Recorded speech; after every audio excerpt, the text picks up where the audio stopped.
minta surat keterangan lunas lah dari mereka.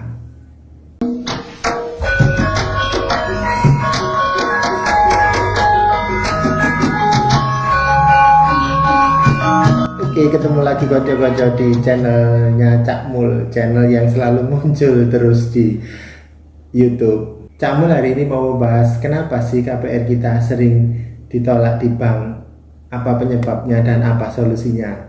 Ya, ini Cak Mul sempat nulis-nulis dikit iki konco-konco.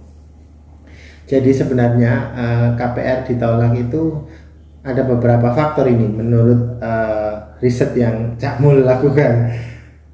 Biasanya kalau KPR ditolak itu kita enggan untuk mengajukan KPR kembali, nggak tahu keengganan itu trauma atau apa ya.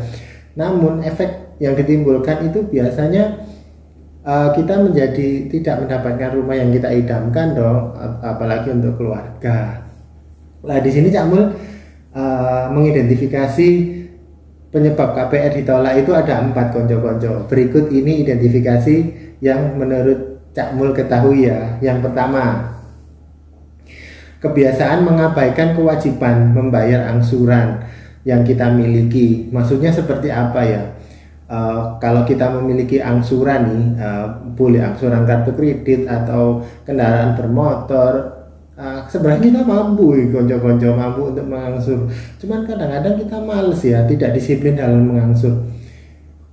Apa yang terjadi, apa efeknya yang ditimbulkan dari kalau kita nggak disiplin mengangsur itu, track record kita di Slick OJK atau pay checking ya dulu itu menjadi kurang bagus loh konco-konco. Sayang kan, padahal kita punya kemampuan bayar tapi kita malas atau ogah-ogahan. Tapi Cak Mul punya solusinya ini. Solusinya seperti ini. Mulailah konco-konco untuk disiplin mengangsur itu. Yang kedua, kalau memang slip OJK-nya recordnya sudah jelek, coba lunasi angsuran itu, terus minta surat keterangan lunas lah dari mereka. Yang kedua, yang Cak Mul catat di sini itu adalah laporan keuangan yang tidak tercermin. Maksudnya seperti apa? Mamanya kita wira swasta, pedagang, melakukan transaksi, rata-rata transaksi kita itu menggunakan uang cash ya, tidak ada perputaran uang di rekening kita. Kenapa itu diperlukan lalu lintas transaksi di rekening tabungan atau rekening kita? Karena bank itu melihat kemampuan bayar itu dari record transaksi keuangan atau lalu lintas transaksi keuangan di bank kita. Kalau memang nggak tercermin ya nggak bisa dong bank menilai seperti apa kan. Kalau cash kan dari tangan ke tangan nggak mungkin konco-konco. Menurut Cak Mul solusinya adalah perbaiki itu lalu lintas keuangan atau transaksi keuangan atau mutasi rekening yang sering orang bilang. Perbaiki sekitar 3-6 bulan lah, itu udah cukup sih. Kalau setahun juga bagus. Kemudian yang ketiga, nah ini yang bisa dianggap sepele, biasanya itu dianggap sepele sama konco-konco. Kelengkapan dokumen pribadi atau apa yang berhubungan dengan dokumen-dokumen kita nggak punya. Kalau pedagang pengusaha nggak punya SIUP di DPN BWP, ya kita mengurusnya. Atau ini hal sepele kadang-kadang konco-konco yang sering terjadi waktu Cak Mul dulu sering ngurus handle KPR dari calon pembeli rumah, yaitu Cak Mul biasanya sering melihat beda nama. Orang meremehkan, nggak apa-apa Pak, beda nama, toh nanti nggak masalah. Tapi itu dari sisi bank itu tidak bisa dianggap remeh, karena itu menyangkut nanti nama yang kita cantumkan di sertifikat waktu AJB. Jadi solusi Cak Mul lakukan itu tuh gampang sih. Kita bikin surat keterangan beda nama ke RT RW atau kelurahan setempat.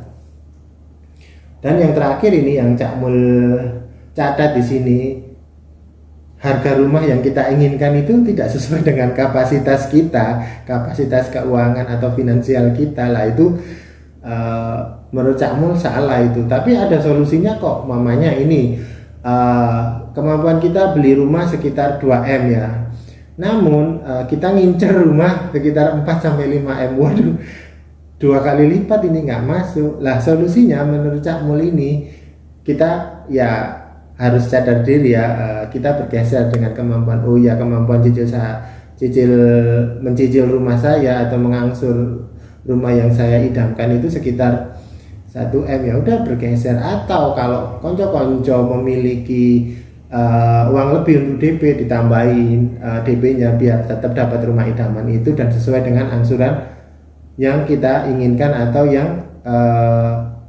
terjamin oleh bank yang memberikan fasilitas kredit itu. Itu aja sih catatan dari Cak Mul tentang kenapa KPR kita kok sering ditolak. Dan setelah itu kayaknya bank akan menerima deh kalau kelengkapan data dan sebagainya yang Cak Mul sebutin di awal tadi oke semua. Itu aja sih, cukup ya, cukup jelas ya konco-konco. Ini sedikit aja kok tips dari Cak Mul, ini versi Cak Mul sendiri. Semoga tips ini bermanfaat untuk konco-konco. Oke, matur suwun dan jangan lupa investasi rumah ya.